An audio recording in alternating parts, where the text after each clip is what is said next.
the New York Giants going into 2022, we're bringing in their fourth head coach in, I believe it's 5 years since Tom Coughlin retired. This one being former Bills offensive coordinator Brian Dabboll. So they're going from the Judge in Joe Judge to former Bills offensive coordinator Brian Dabboll, who is known for turning Josh Allen's career around into one of the league's best quarterbacks. So along with bringing in a new head coach, the Giants were not only entering what was supposed to be a proper rebuilding year for them, because they tried that and failed that with multiple head coaches, but they were also entering contract years for both Daniel Jones and Saquon Barkley. So the quarterback running back duo, they didn't have their fifth-year options picked up about a year ago, and now they're entering this year like it was a prove-it year, because this offseason, this ongoing offseason, they were going to be free agents. At least we'll get there, actually. But entering last offseason, going into the 2022 season, they were facing a lot of questions about their long-term viability. Like Daniel Jones didn't exactly have a great track record in his 4 years with a lot of turnovers. And Saquon Barkley had a pretty bad injury history. And, despite a neutral offseason, the Giants weren't expected to make much noise. So, yeah, about that. Surprisingly, the Giants managed to start 6-1 in the first half of the season. Brian Dabboll, did a solid job keying into Daniel Jones' strengths, which that being more of a pocket passer, Daniel Jones taking more shots down the field in the middle rather than checking it down so much.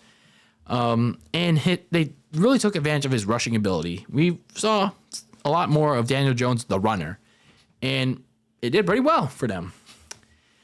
And Saquon Barkley managed to stay healthy all year long, and thanks to the revamped offensive line, which held up pretty solid, he was one of the league's most efficient runners. But in fairness to a lot of people out there, the teams that the Giants played in that 6-1 stretch weren't exactly quality teams, like the Titans, the Panthers, and the Bears. Yeah, they did play like playoff, not necessarily one playoff team, but they did play a team that had a good quarterback in Aaron Rodgers and a playoff team in the Baltimore Ravens. But they fumbled against actual quality teams like the Seahawks, the Cowboys, and the Eagles. Mainly in part due to the big fatal flaw of being too over-reliant on Saquon and Daniel Jones, mainly his rushing ability. So, after that 6-1 stretch, the Giants would still find themselves barely hanging on the thread of their playoff hopes, because they went 3-4-1 after that stretch. But late in December, they would win over Washington. Then they would clinch a playoff berth over the Indianapolis Colts. Yes, Jeff Saturday's Indianapolis Colts. Along with some help around the league.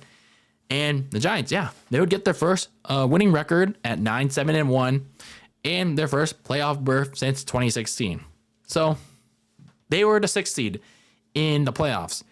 And they would outlast the fraudulent Minnesota Vikings and pretty much dominate them no matter what the box score says.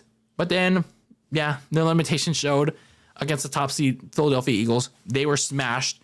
They were crushed by them. But overall, the Giants turned out to be a little bit of a surprise this past season. Brian Dabboll cooked up something pretty good with Daniel Jones, Saquon Barkley, that quarterback running back duo that had not too much success in the first 4 to 5 years there. Also, one of the big names that I didn't mention all that much was their 5th overall pick in Kayvon Thibodeau, who was a one-man crew in the pass rush late in the season. But while the Giants overachieved some, they still have some opportunity to improve and hope for another potential run again. Maybe. Just maybe. In 2023. I mean, they could be worse than the other team down in the basement in the NFC East. But looking at their offseason so far, obviously the biggest move that they made was re-signing Daniel Jones to a big, fat 4-year contract. Now, I have my reservations about this. After one good year, they decided to sign Daniel Jones to a big, fat contract.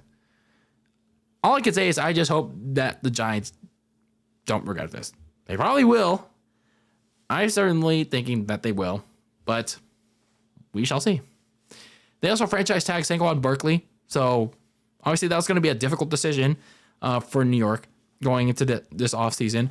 What are they going to do? Are they be able to keep both Daniel Jones and Saquon Barkley? Or were they going to have to sacrifice one or the other? Well, they managed to keep both, but they had to franchise tag Saquon. So, I mean, they got to keep both, but at a compromise. They also made a big move to go trade for Raiders tight end Darren Waller. All they had to give up was a 3rd-round pick. So, hey, not a bad trade-off for them.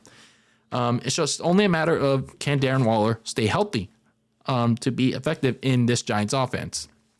We shall see.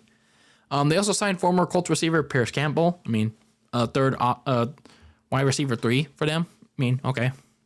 So some of the things they still have to address going into 2023, they got to improve the defense still. I mean, obviously, Kayvon Thibodeau was a really good pass rusher for them, and safety Adoree Jackson was effective in the secondary.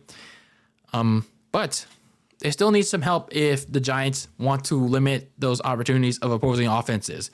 And if they want to improve, if in the case of Thibodeau, get Thibodeau some help in the pass rush. And for Adoree Jackson in the secondary, limit those passing plays. They already signed linebacker Bobby Okere from the Colts to help with the run defense. But again, you're going to have to get some help at corner and safety. And then, of course, continue to find help at the offensive line. It started to falter a little bit late in the season. And the last thing you want to do is have Daniel Jones falter again with a crappy offensive line. Your center, John Feliciano, has gone to the 49ers. So the Giants are going to have to find some upgrades at not just the center position, but at the guard position as well. Maybe the upcoming NFL draft is where they address the offensive line. So for the Giants, they exceeded expectations in Brian Daboll's first year in what was supposed to be a rebuilding year. But hey, they exceeded expectations. But yeah, as seen in that divisional game against the Philadelphia Eagles, maybe they went a little bit overboard with those expectations. So they still have a long way to go in terms of trying to make positive strides. And yeah, I still have a lot of reservations about them giving Daniel Jones a big fat contract after only having one good year, which was this year, out of the 5 years that he's been in the NFL. But let's wait a bit. Let's see how this offseason pans out, and then let's wait till we get to the summer, and let's wait till we get to the regular season, so it plays out before we find out if Daniel Jones, or Danny Dimes, as many people like to call him, reverts back to Danny Pennies this coming fall.